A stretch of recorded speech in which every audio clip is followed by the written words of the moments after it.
Podcast Bites. Everybody, welcome to the Muscle Intelligence Podcast. I'm your host, Ben Pokolsky, and we have an exciting one for you today. Exciting for me, and I know you're going to love this. Dr. Joseph Mercola joins me today to tell us everything that he's diving into to live to be 180 years old. If you don't know Dr. Mercola, he's an absolute legend in the fitness, health optimization, and alternative medicine space. There's four types of EMF that you have to be concerned about. Electrical fields, which does come from electrical wires that's in your walls unless it's going through shielded cable or conduit, like a metal pipe. So if you have wires in a metal pipe, which most people don't, but if you're in a commercial building, you would likely have that. Like most hotels have that. Then you're not going to get electrical fields from that. But there's no radio frequencies coming out of that. It's just electrical fields, which can be pretty pernicious, actually. And then you have magnetic fields, and you use a tri-field meter to measure that. And then you've got the radio frequency. We talked about acousticum. And then the fourth type is something called dirty electricities, which is a type of electrical field, but it's not measured by traditional electric meters. Dr. Graham and then Dave Stetzer came up with a meter called the Stetzer meter or Stetzerizer. Stetzerizer, yep. I've got one of those. So you can measure these are essentially voltage transits that come off of the electricity, typically due to switching power supplies, and like the one on your computer and your TV and refrigerator. So that introduces these transits that cause disruptions. And Sam Milham is a pioneer in this. He's an MD, PhD. I've interviewed him on my site. And he's an epidemiologist, actually, and really showed very clearly the incidence of chronic disease in this country that kind of exploded because we had two populations in the U.S. One that was exposed. It wasn't designed, but it was an incredible controlled study. Most people aren't aware, we have not always had electricity in this company. I mean, people know that, but they don't know the history because, they were born before this happened, well before, 30 years before you were born. So it wasn't until 1950 that the urban areas finally got electricity. Prior to that, there were two populations. From like 1900 to 1950, the urban areas were electrified and the rural areas that weren't. And if you look at the incidents, and Sam does in his book called Dirty Electricity, you see this dramatic increase in the cities, and it doesn't increase in the rural areas until they get the electricity coming in 1950.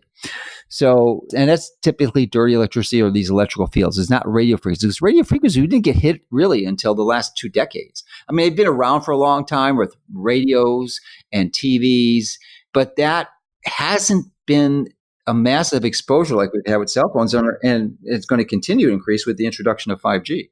Now, this is all incredible information. I'm sure we're going to talk a little bit more about how we can mask ourselves, but what type of illnesses and ailments would people be expecting, or would you expect someone to experience if they're going to be exposed to massive amounts of radio frequencies, maybe acutely, but also chronically over the next 10 and 20 years? Acutely, some people, it depends how sick you are. A lot of sensitive people, with multiple chemical sensitivities or illnesses or emotional traumas will be predisposed to developing electromagnetic hypersensitivity. So they are, and they're a canary essentially, and they don't need a meter. They are the meter. They're more sensitive than most of these meters. So that's a small percentage of the population that can actually feel and hear and see this stuff. So that's the acute issue. Chronically, it'll decrease the time that you stay alive. You're going to die sooner. It's like a guarantee. Well, I mean, not a guarantee. Nothing's a guarantee in life. We've had 109-year-old people who are smoking their whole life. Mm-hmm. So it's essentially similar. I'm sure you can have SNPs or some type of intrinsic production or some type of health activity preserves you, but it's going to increase the risk of what you die. So some of the biggest illness symptoms that people come up with premature death would be brain tumors, glioblastomas. We've got a lot of famous people who died from them. Senator John McCain was, I think, the most recent prominent one. Ted Kennedy died of the same thing. And there's a lot. Is that specific to proximity of the cell phone to your head, or is that just because you're bathing yourself in EMF and RF all the time? No, that's because it's a high concentration localized right on where it is. And if you look at these people with the glios, they're almost always where they hold the phone. In women, not every woman does this, but there's certainly a large number that do. And living on the beach, I see this. They put their cell phone when they're walking on the beach, and when other times too, they put it in their bra. They don't put it. It's crazy. In my gym too, it drives me crazy. Yeah, you see it. So you've seen it. They do that, and you can be damn guaranteed that phone is not in airplane mode. So they will wind up getting breast cancers in the upper inner quadrant, which is the least common place where women get breast cancer. If you've studied breast cancer, it just doesn't occur there. It occurs in the upper outer. So they're getting breast cancer where you don't expect it because they're putting a phone exactly on the, and it'll be in the breast exactly where they're putting them. And they're not going to be in the other breast. They're going to be right where the radiation is.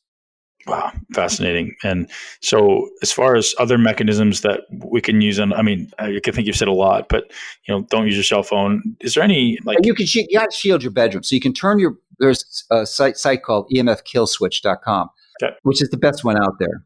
I just want to say something that I've actually already ordered the Acousticom 2 while I've been on this call. I'm not waiting. We got to order it now. You damn multi. You got to concentrate on what you're doing. Focus, Ben. Focus. Hey, can't forget. You know how life gets. Got to get it done. Got to get myself protected. Yeah, no. But you're going to. I'm working with Ryan Hoyer, who's probably the best EMF remediator out there from my perspective. He did in my house a few times. HO1. Is he from Europe? No, he's from here. He did training in Europe with GeoVital, but okay. he's in Minnesota, I think. He actually is pretty good friends with Brian Richards. Okay. Yeah, so. And what did you say his site was one more time? ShieldedHealing.com. Got it. Yeah, so he does consults. He's training people to figure this stuff out too. But I'm working with him to find a better shielding materials. It's basically has to be a derivative of carbon to block this stuff. But right now you can use the best one out there at this time is YShield, just the letter Y shield. I think it might be YShield.com. I don't know. Probably. And so that's it. When you say the best, what? The best paint? The best paint. Yeah. So because if you're going to live there and you're not renting, you're going to be there for a while, then ideally, I guess you could paint over wallpaper, but you want to probably take the wallpaper off if you have it. Paint on the wall, 2 coats, and then you have to paint over because it's graphite. And, it'll look good initially. It'll be all black, but as soon as you touch it, it'll smear. So then you got to put paint right over it, and you could actually ground it too, and that'll help shield electrical fields. It's probably the best way because you want to sleep in your bedroom. That's the most important, is to sleep shielded. And you just measure it. But probably the single most important thing is that Acousticom will walk around your house and see where the hot spots are. Right? Make it visible. It blew my mind. One of my early mentors is Dietrich Klinghardt. He's an MD, PhD from Germany.